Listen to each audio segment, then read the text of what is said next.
And let us open in prayer.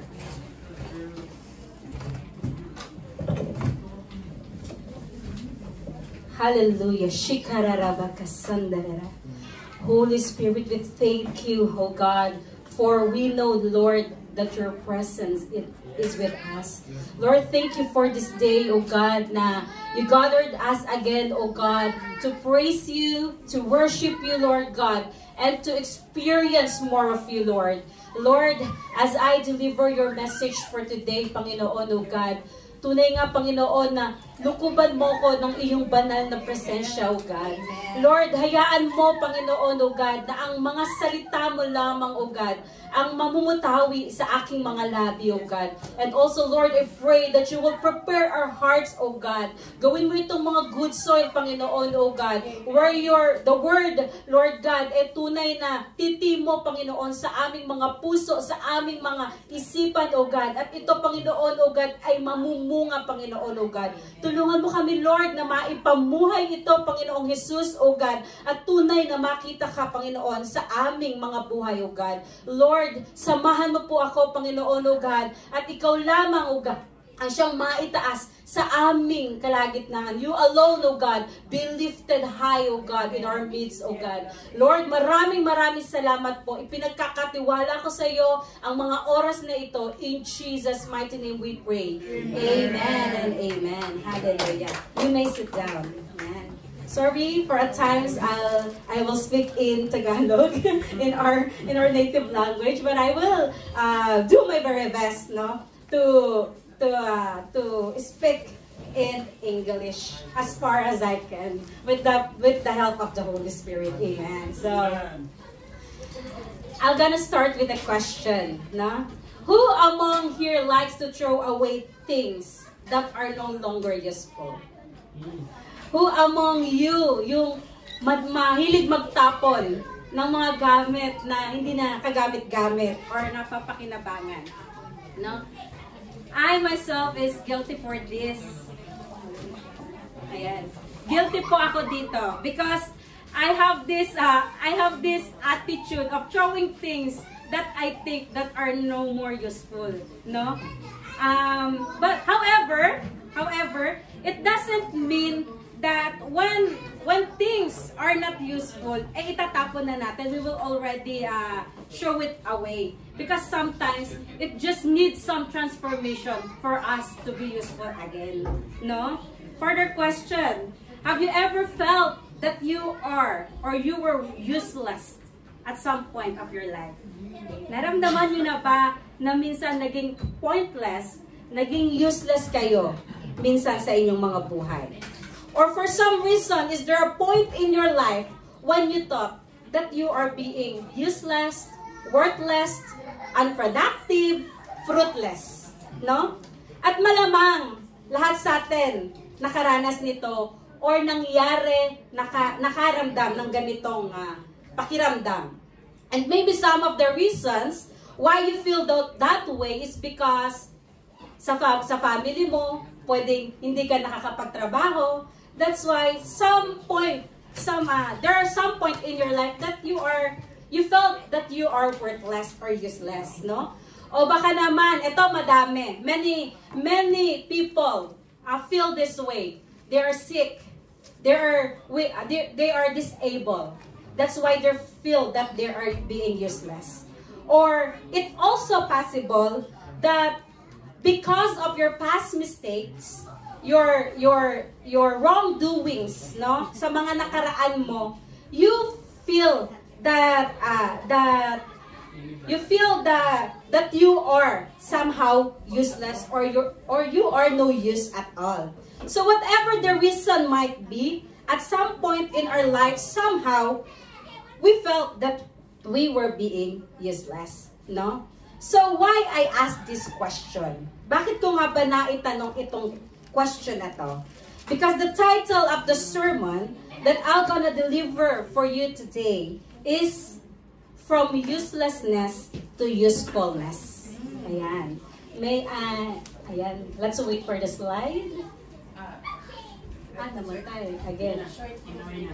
On the way. On the way. The slide is on the way. Okay, thank you, Lydia. So, yan. The title of the message that I'm gonna deliver for today is From Uselessness to Usefulness. And the text is from Philemon chapter 1, verses 10 to 14. Ayan. If you have a Bible, let's stand, let us rise, and give honor to the Word of God as we read it. Kung meron po kayong mga Bible, you can open that. Sorry, kunin ko yung Bible ko. Kailangan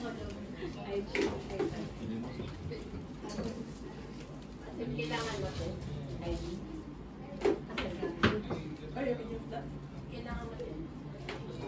Ito New Testament. Ayun, thank you. Sorry. Thank you.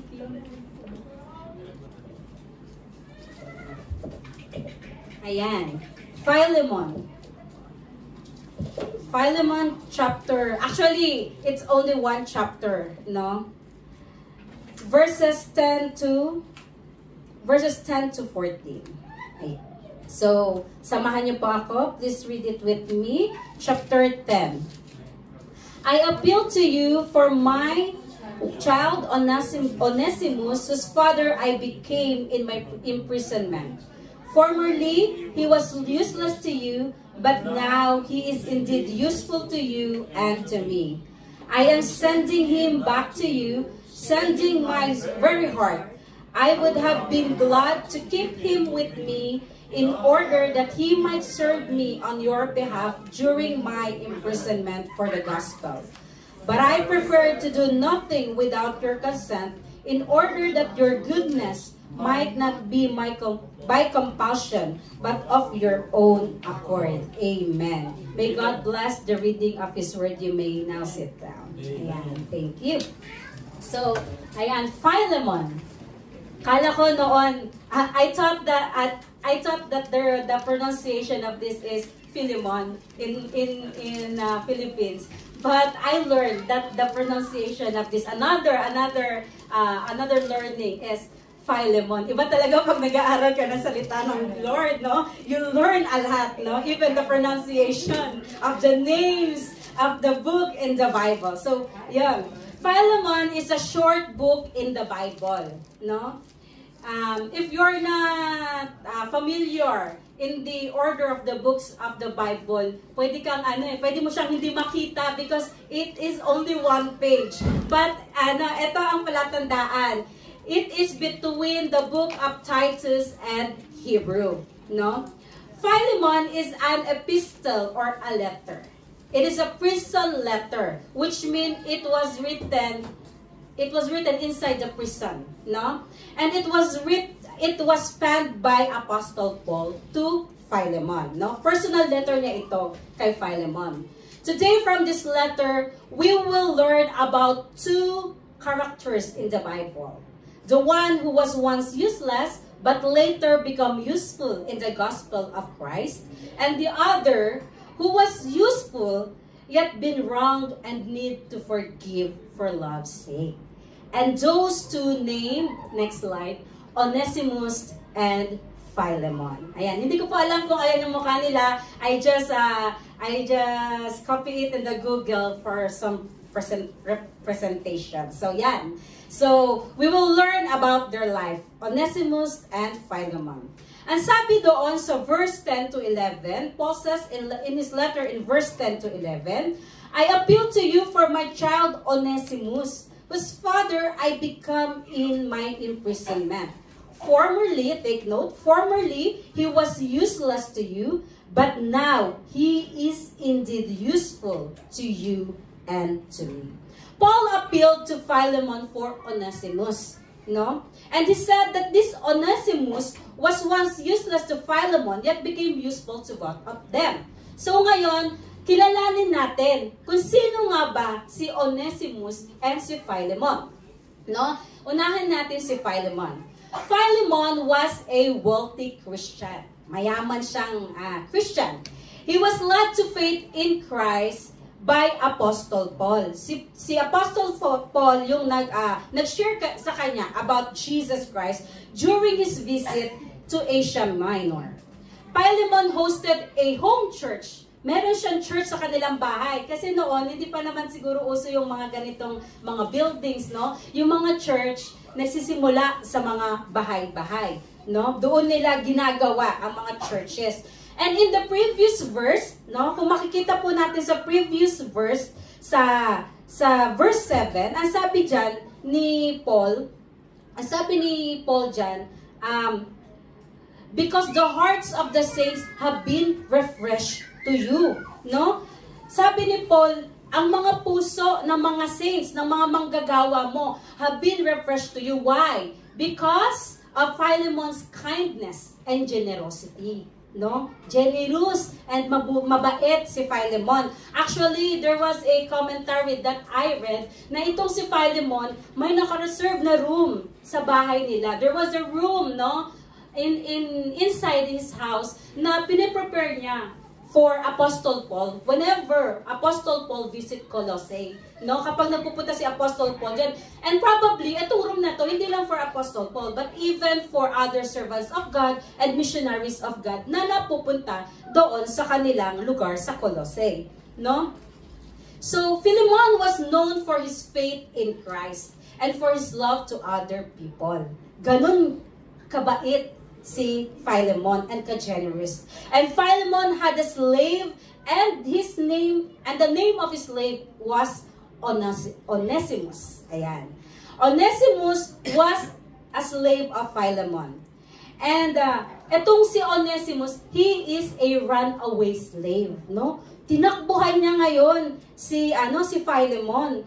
And we know sa Bible kung ano yung meaning ng slave, di ba? Under sila ng ownership ng master nila.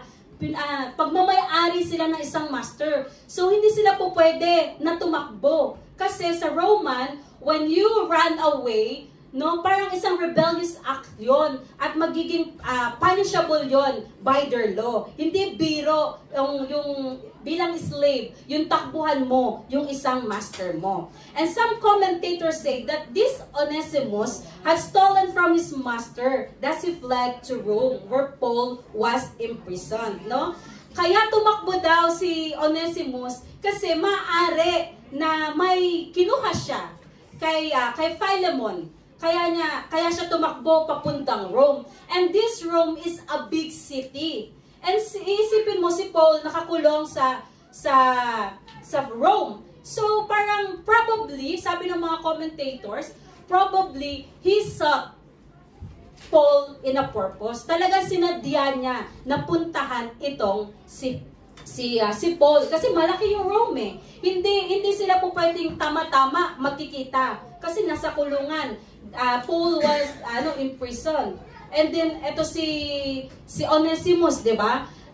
Hindi niya po pwede na aksidente na magkikita na lamang sa laki ng Rome, tapos nakakulong pa si Paul. So talaga sinabi nila na parang sinadya niya na puntahan itong si Paul. Onesimus sought Paul for a purpose, no? So Onesimus, his name means useful. Yun yung ibig sabihin ng name na Onesimus. He was useless. Yet, as a slave to Philemon, he was useless. The Bible tells us so, di ba? He was useless. And he had nothing. No? He had no value to Philemon's life. No? Parang wala siyang kapaki-pakinabang. Hindi siya kagamit-gamit sa buhay ni Philemon. At ang masaklap pa dito, gumawa siya ng mga bagay na hindi maganda kay Philemon. So may kilala ba tayong ganyan? May kilala ba tayo na hindi na nakagamit-gamit, hindi na nakapaki-pakinabang, nagdudulot pa ng sakit sa ulo natin? Tapon na yan. Hindi, joke lang. Huwag po natin itapon. Because God is good. Because God is good, no? Na He can transform, no? He can transform us from uselessness to usefulness. Kaya i-dig pa rin natin yung mga taong yan. Kahit na hindi na nga nakakatulong, hindi na nga napapakinabangan, gumagawa pa ng sakit ng ulo, minsan sakit pa sa puso ang idinudulot sa atin. So, let's trust them to our Lord, our God, no? So, ayun ang nangyari. That was Onesimus, no? So when we will reflect to the life or to the story of Onesimus, we can say that at some point of our lives, we were like Onesimus. No? Paano naging katulad tayo ni Onesimus? We were useless, we were unproductive, either in our family, in our home, or even in our workplace at times, or even in the ministry. No? Parang minsan nararamdaman natin o parang naiisip natin na hindi tayo nakakapagdulot ng kapakinabangan, no, sa iba. So, or maybe at some point of our life, we became the Onesimus to someone's life. Pwedeng naging Onesimus din tayo sa buhay ng ibang tao. We run away, we hurt them, we offended them, we do things, no, na masasama sa kanila. No, naging Onesimus tayo minsan sa ating mga buhay. No, honestly, I myself was once like Onesimus in others person's life. Naging Onesimus ako sa buhay ng ibang tao. Alam niya ni Pastora? Alam ni Pastora yan. Pastora knows it, no? For some reason, I have been useless in the ministry, in our home, in my family.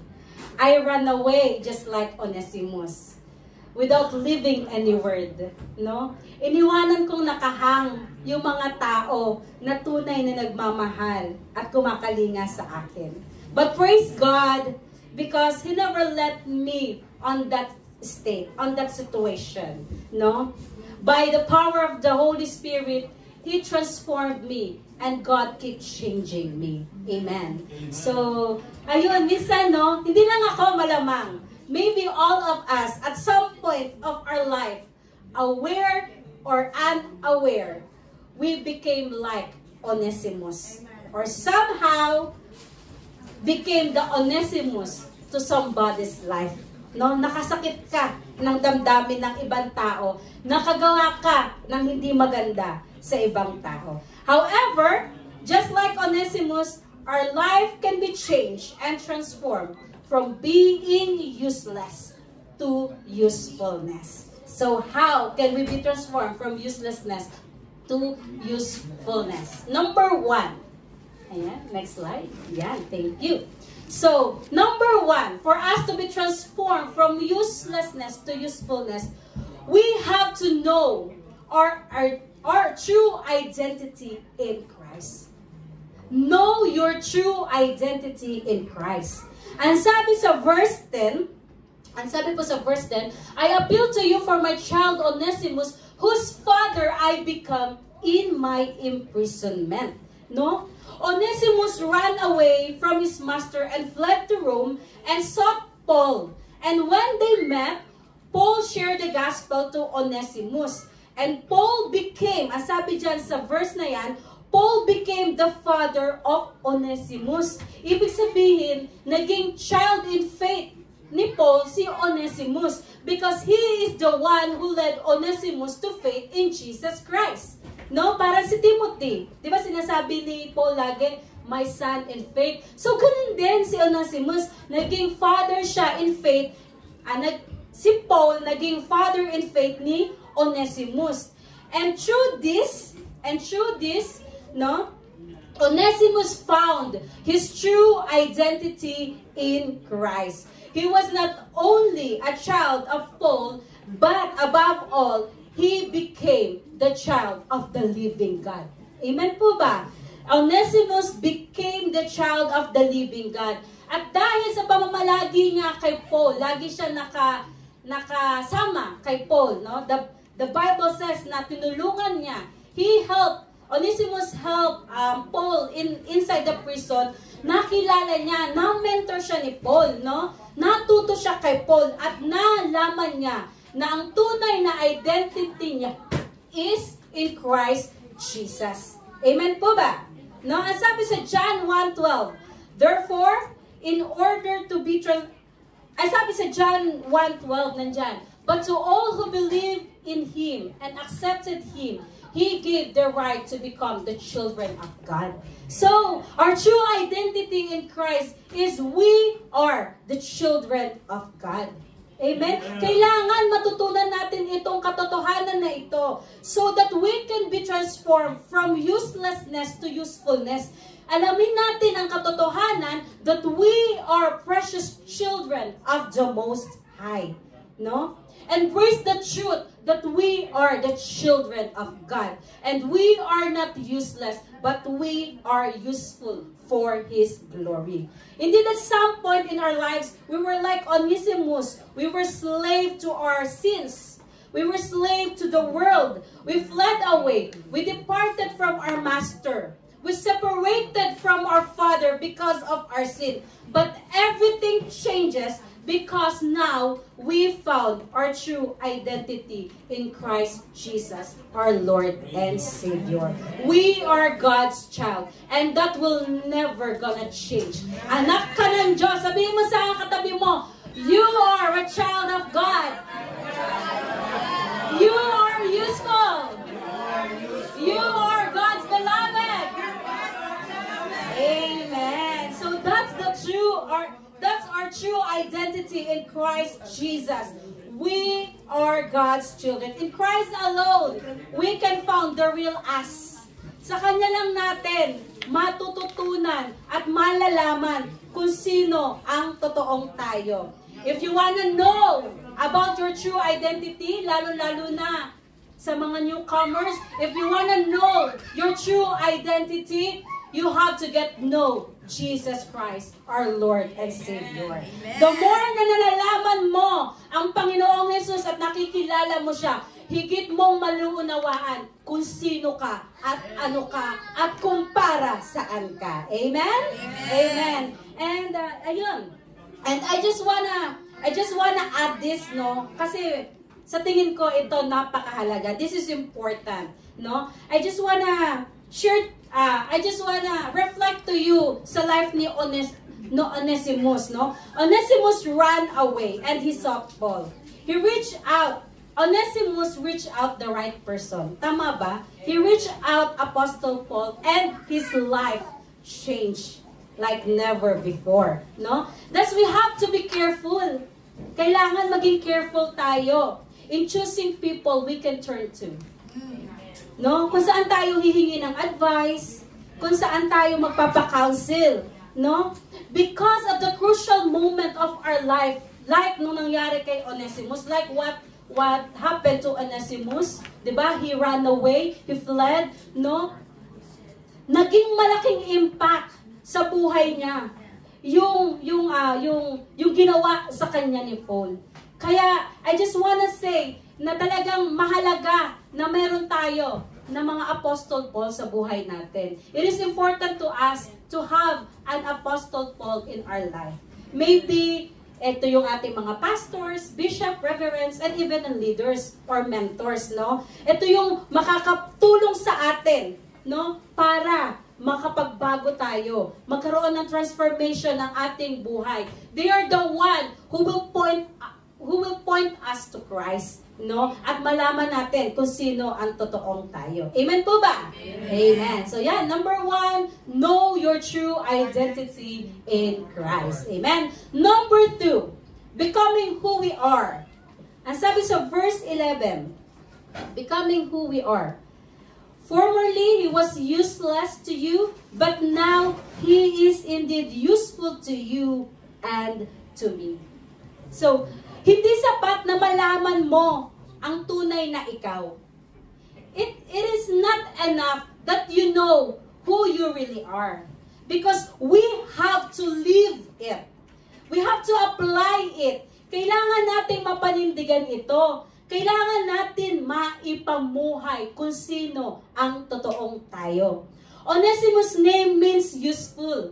And when he came to Christ, finally, he is living up the meaning of His name. I'm not saying, don't get me wrong, that you have to live up the meaning of your name. No. Kasi hindi naman lahat tayo pinagkalooban ng magandang pangalan, di ba? May mga tao na ang ganda-ganda ng pangalan. Especially sa mga Japanese people. Napakahalaga. Yung significance ng name sa kanila ay talagang mahalaga. At talagang masabi mo na talagang they're trying their best to live out yung name na binigay sa kanila. But I'm not saying that we have to live up on the meaning of our name. But we have to live as we are in Christ. Live as we are in Christ, no? Si Onesimus, from being fugitive, from being a rebellious servant, unfaithful servant, and useless slave, Onesimus never remained the same again when he came to know Jesus Christ as his Lord and Savior. No? In Colossians, in the book of Colossians, Onesimus was mentioned, and it states that Onesimus was a faithful and beloved brother of those who are in Colossae. No? In this verse, sa binasa natin kanina, the verse that we have read, it is Onesimus was described as being useful. Hindi na siya useless. He is now being useful to Paul and to Philemon. So, hindi na natili si Onesimus sa kalagayan niya. He was transformed. He is being transformed because of Jesus. So, church, for us to be useful, we have to live out who we really are in Christ. Kailangan natin maipamuhay kung sino talaga tayo kay Kristo Jesus. As Martin Lloyd Jones said, our greatest need is to become who we already in Christ. It is given, no? Who we are in Christ. We just have to live it. Kailangan tayuan natin ito. Kailangan ipamuhay natin ito. At kailangan panindigan ito. Hindi maaari na malin lang pa tayo ng kaaway, no? Na sinasabi that we are useless or worthless. Because the word of the Lord says that we are His children, no? We are redeemed, amen? And we are forgiven. Ephesians chapter 1:7, pwede po bang post yan? Ephesians chapter 1:7, and sabi doon, in Him we have redemption through His blood, the forgiveness of sins in accordance with the riches of God's grace. We are redeemed. No? We are a child of God. Galatians chapter 3 verse 26 says, for in Christ Jesus, you are all sons of God through faith. And we are significant. Our life has a purpose. And we are God's vessel that can be used for His glory. Amen po ba? Amen po ba? Ayan, nahuli. So, ayan, thank you. Ayan. So, ang sabi din po sa Ephesians chapter 2:10, for we are God's handiwork, created in Christ Jesus to do good work, which God prepared in advance for us to do.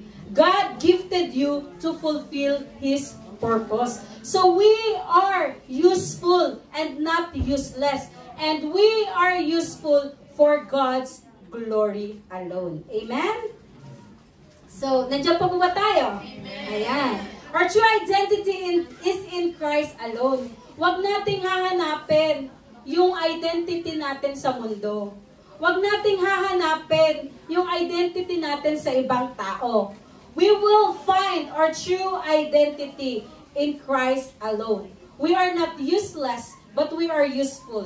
We are not slave no more, but we belongs to the family of our God, no? So, nung inaaral ko po ito, I remember the song.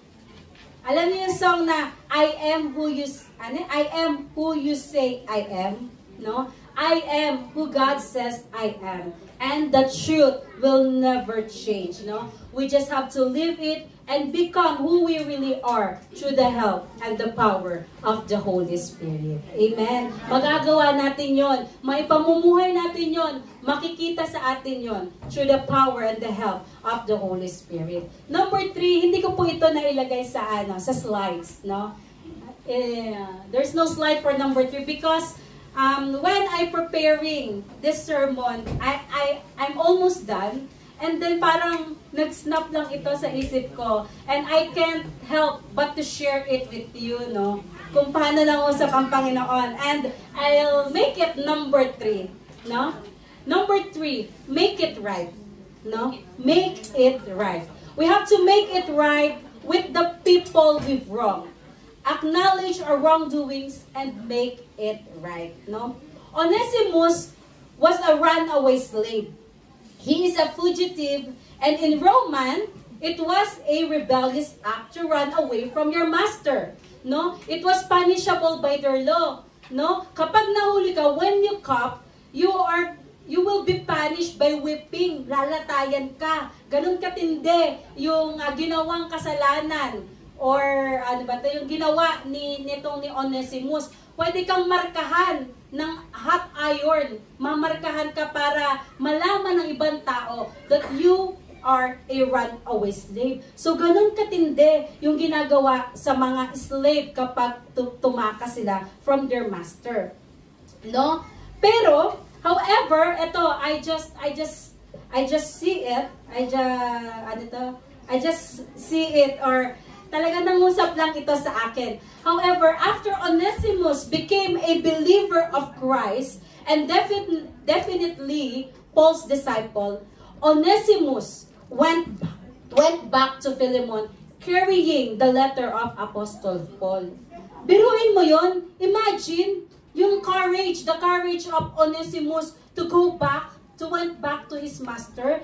No, knowing na ang pwedeng mangyari sa kanya is pwede siyang i-flog, pwede siyang i-whip, pwede siyang tatakan ng iron, di ba? Kahit sabihin mo na Christian si Onesimus, pero there are law na kailangan sundin, di ba? So, nakita ko yung courage ni Onesimus when he went back to his master carrying the letter of Apostle Paul. Grabe yung tapang niya. Grabe yung courage na meron si Onesimus. And we can see here that indeed, when we are in God's presence, we have the courage. God sustained us with the courage. Amen po ba? No? Na kapag ramdam mo na sa presensya ka ng Panginoon, yung tapang mo, kakaiba. Your courage is unbelievable. No, na maging ikaw na a-amaze ka doon sa courage na meron ka. At ganun yung nangyari kay Onesimus. Grabe yung courage niya para bumalik doon sa kanyang master. No? Hindi niya alam kung ano mangyayari sa kanya. But he had the courage to went back to his master and make it right with his master. No? Church, admitting that we've made a mistake or we've wronged someone is already a courage.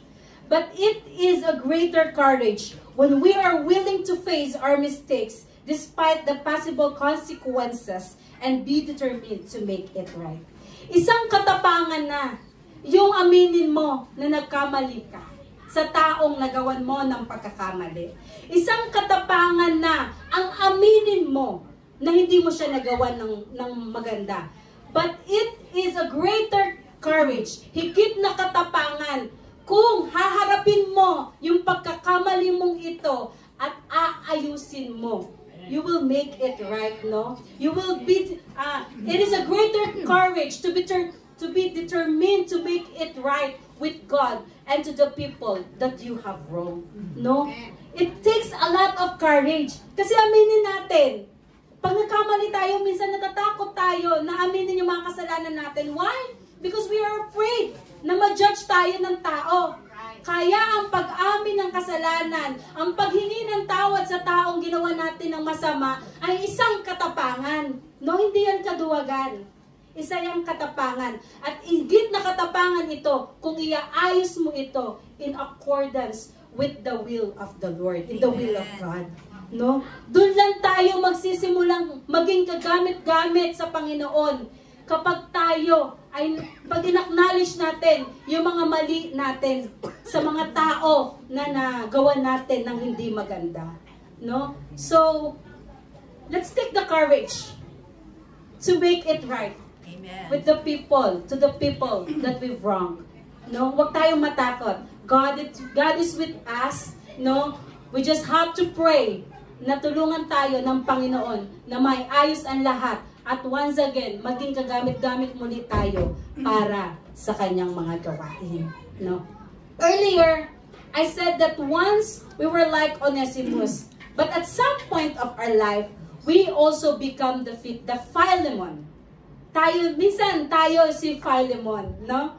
No, we encountered an Onesimus in our life. Amen. No? Parang nagkaroon ng Onesimus sa buhay natin. May mga tao na nakagawa ng hindi maganda sa atin. May mga tao na nagawan tayo ng hindi maganda or tinakasan tayo, maaring sa pagkakautang, no? Or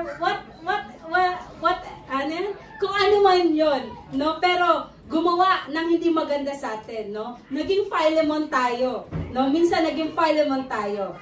And just like Apostle Paul appealed to Philemon, God also wants us to forgive that Onesimus in our life for His glory, no? He is wanting us to forgive those Onesimus, no? Forgive. Number 3, forgive. Yes, next slide. Ayan. Forgive. Forgive isn't new to us Christian. Tama ba? When we came to know Christ, unang-unang na natutunan natin is yung word na forgive, no? To forgive is a part of our lifestyle, everyday lifestyle. Pag may nagkakasala sa'yo, you have to forgive it because it pleases our God. No, it's the will of our Lord. And we need to keep that forgiving heart. Though sometimes, it might not be easy to forgive, lalo na kapag malaki yung ginawa sa yung kasalanan or ginawang ka ng matinding, gumawa ng hindi maganda sa iyo at matindi ito. No? But with the help and the power of the Holy Spirit, we can offer it to those who wrong us. We are able to forgive other people. Forgiveness is powerful. It is a powerful weapon. It is a powerful act of love, of obedience to our God. And it not only frees the person those who wrong us, hindi lang ito mapapalaya yung mga tao na nagkamali sa atin, ginawan tayo ng hindi maganda, but primarily, it heal us and free us. To forgive is to grant wisdom, to forgive is to grant freedom to someone who is imprisoned of anger, bitterness, vengeance, and all the negative emotion. Forgiveness is powerful for it to restore relationship. Nakita nyo, di ba? Pag may nagpo-forgive, there are relationships that are being restored. Forgiveness leads to reconciliation. Forgiveness makes blessing to overflow. Sino na nakaranas dito nung nagpatawad siya, ang pagpapala ng Panginoon bumuhos? No? Forgiveness breaks strongholds. Forgiveness tear walls down. Forgiveness, it breaks the chains of resentment, of bitterness, of everything that is negative inside our hearts and our emotion. Ganun ka-powerful itong forgiveness na ito. And when we forgive, everything changes. No, nakikita natin kung paano pinabago ng pagpapatawad ang ating sitwasyon. At kitang-kita natin ito kay Jesus Christ when He forgive us, kung paano nabago ang buhay natin, kung paano tayo nagkaroon ng kaligtasan. No? And if forgiveness reign in every home, many relationship will be restored. And if forgiveness reign in every church, maraming mamemend na mga relationship. Marahil wala nang aalis sa church. Kasi nangingibabaw ang forgiveness sa bawat isa. No? And all together, we can serve the Lord with gladness. And surely, God will add to our numbers. No? So that's powerful forgiveness is. Pero it isn't easy at times. But we have the Holy Spirit so that the Holy Spirit can help us and empower us to offer it to the people that wrong us. Na nakasakit sa atin, na nakasugat sa atin. And if we want to really glorify our God in our lives and want to express our love to other people, kung gusto mo makilala ng ibang tao ang Diyos sa buhay mo, hindi ito ang option na pwede mong i-avoid. You can avoid forgiveness and telling other people that you love them and telling others that you are a child of God. Forgiveness is a must. And we can only do it through the power of the Holy Spirit. Ang hirap magpatawad, kahit ako naramdaman ko yung hirap ng kapatawaran, yung hirap ng pagpapatawad. I felt it and I know for sure you also experienced it. Some Onesimus, minsan masigit pa nga yung ginagawa kay Onesimus eh. Mas matindi yung ginagawa sa atin. Sinusugatan tayo paulit-ulit. Pero, ito ang gusto ng Panginoon sa atin. This is the will of God for us. We have to forgive those people that wronged us. Those people that offended us. Those people that wounded us. Forgiveness must reign in our church because God, through Jesus Christ, we are forgiven. At mabibigay lamang natin ito sa mga tao na nagkakasala sa atin, gumagawa ng masama sa atin, if we are in Christ Jesus. Forgiveness is the best gift that we could offer not only this Christmas, but we can offer it every day in our lives so that our Lord, our God, will be glorified in us. Amen. Now is the time to give those Onesimus of your lives. We have to extend that forgiveness that we receive through Christ. Huwag nating ipagdamot. Malaya nating itong ipagkaloob sa mga tao na nakagawa ng hindi maganda sa atin. Nandiyan pa po ba tayo? Amen. Why you're so quiet? So quiet, no? So, indeed, in this world full of Onesimus, or even much worse than Onesimus, we find difficult to forgive at times. Yet with the power and with the help of the Holy Spirit, surely we are able to forgive that Onesimus of our life. Amen. Going back to the letter, if you're gonna read the whole chapter of Philemon, you'll find out that the letter doesn't explicitly state, or it doesn't clearly state, or hindi niya na-detalye kung pinatawad ba ni Philemon si Onesimus, or what is the response of Philemon to Onesimus doon sa appeal ni Pablo, no? Did he forgive Onesimus? However, I read from some commentaries that the encouragement of Paul strongly imply that Philemon forgave Onesimus. No? And based on Paul's description on the previous verses, masasabi mo, you can say that it is not impossible for Philemon to forgive or to offer forgiveness to Onesimus.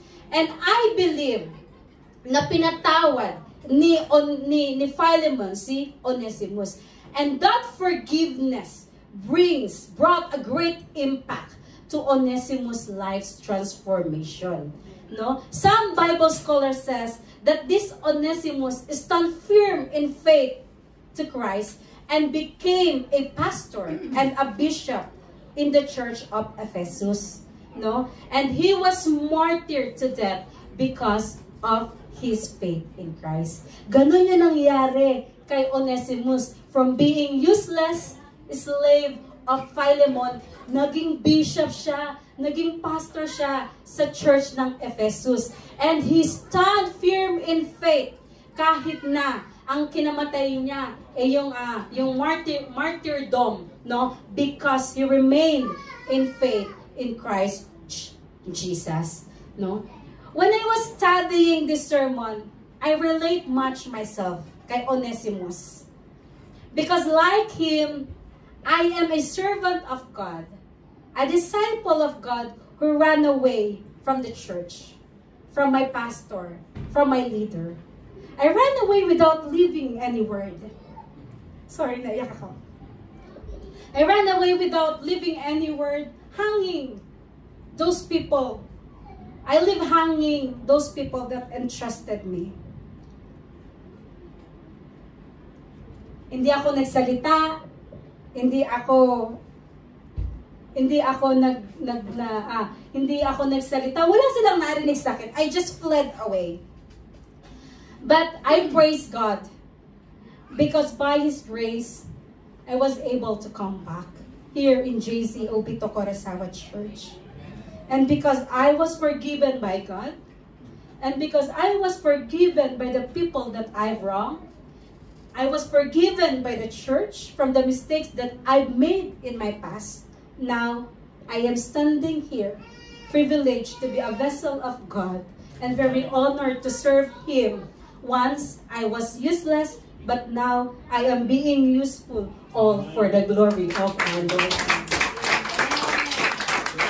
Ganon ka-powerful yung forgiveness. Ganon ka-powerful when you determine to make things right with God and with the people that you have wronged. Ganon siya ka-powerful. Ganon yung transformation. Kapag ginawa mo yon, from being useless, from being worthless, you will become useful, all for the glory of our Lord. Amen. Now let's take to a bigger picture. The story of Onesimus is the story of all of us. Kwento ito ng buhay ng bawat isa sa atin. This is our story. Martin Luther put it this way: As Christ does for us with God the Father, so does Paul with Philemon for Onesimus. We are God's Onesimi. Uulitin ko po. We are God's Onesimi. Sabihin mo, I am God's Onesimi. Amen. We are all God's Onesimi. Once we were slaves. We ran away from our master. We departed from the presence of our Father. We were separated because of the sins that we have done, of all the wrongdoings that we have done. We felt ashamed. We felt guilty. We were once useless and fruitless. We felt insignificant. But because of Jesus Christ, our Lord and our Savior, our life has changed and we have been transformed. Amen? Now we know our true identity in Christ, that we are God's beloved. We are the children of the Most High. We are not slaves anymore. In Christ, we found our true selves and we have become who we were created to be. Ngayon, nabubuhay ka kung ano ang disenyo ng Diyos sa buhay mo simula noon pa man. And because of Jesus Christ, our mediator, we are now bold enough to approach God's presence. Katulad ni Onesimus, bakit siya naging bold to return to his master?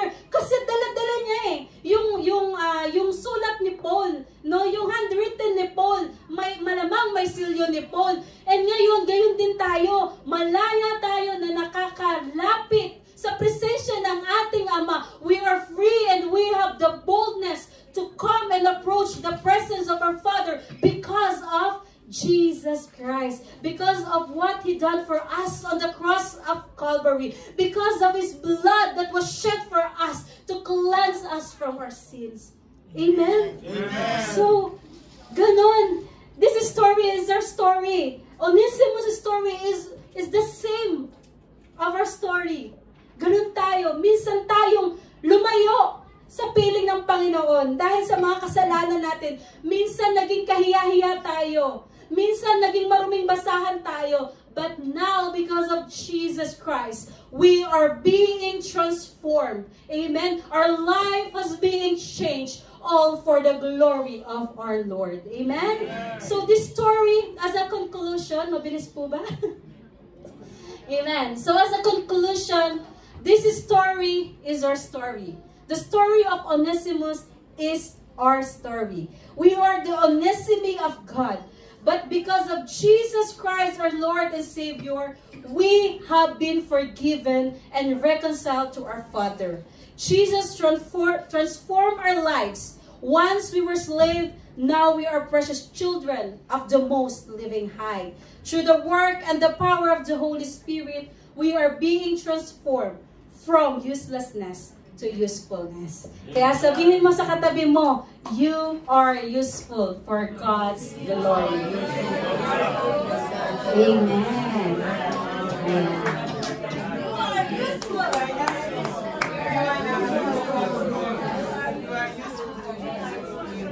Amen. So, to God be the glory. Amen. So, let us stand up and let us pray with Lord,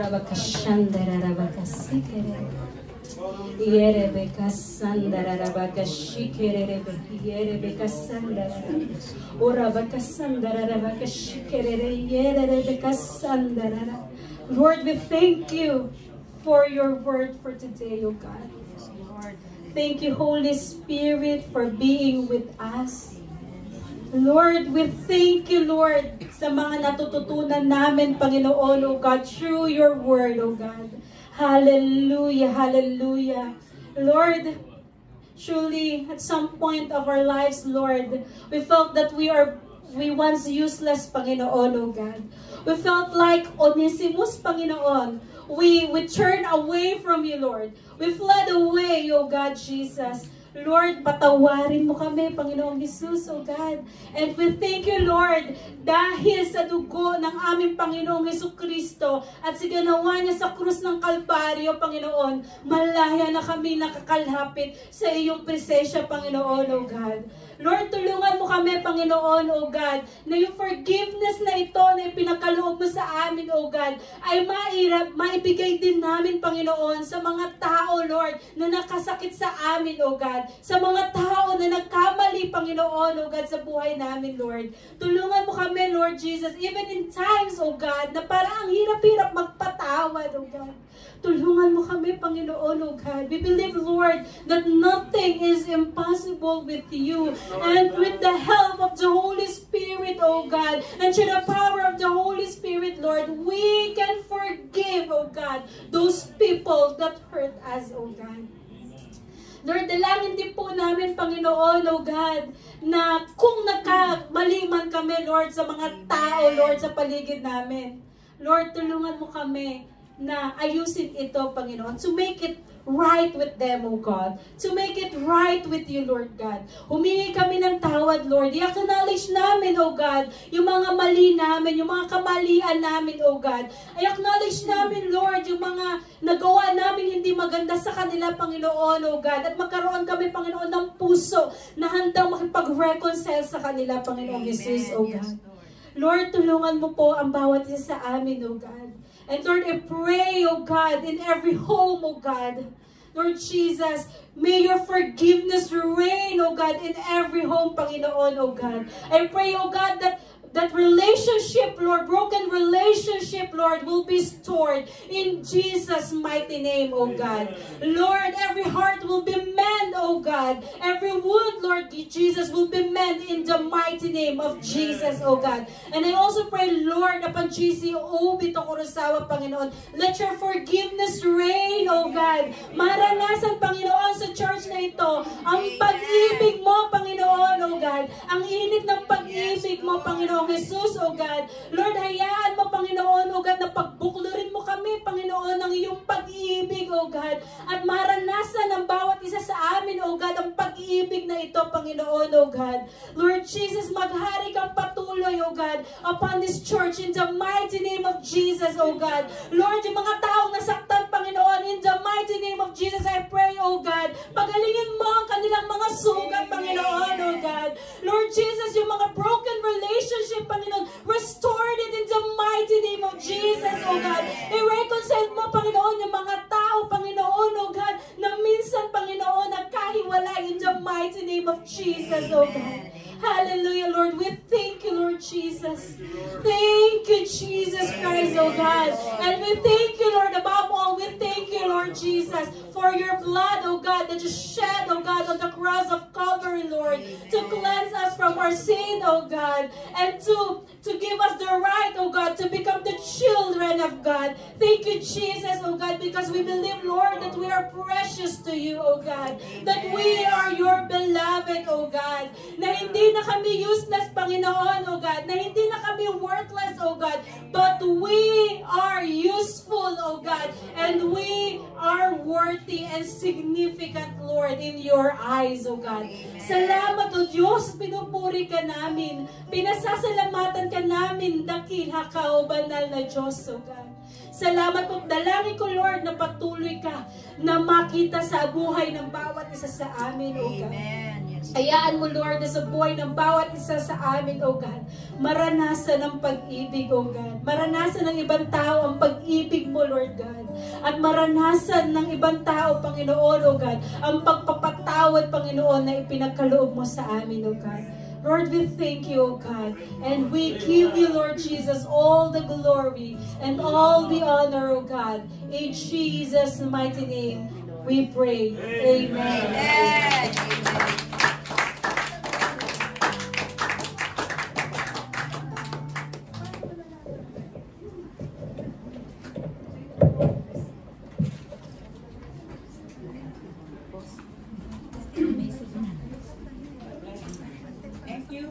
We can be seated.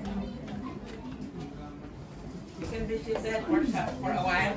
Okay. So this is a great message.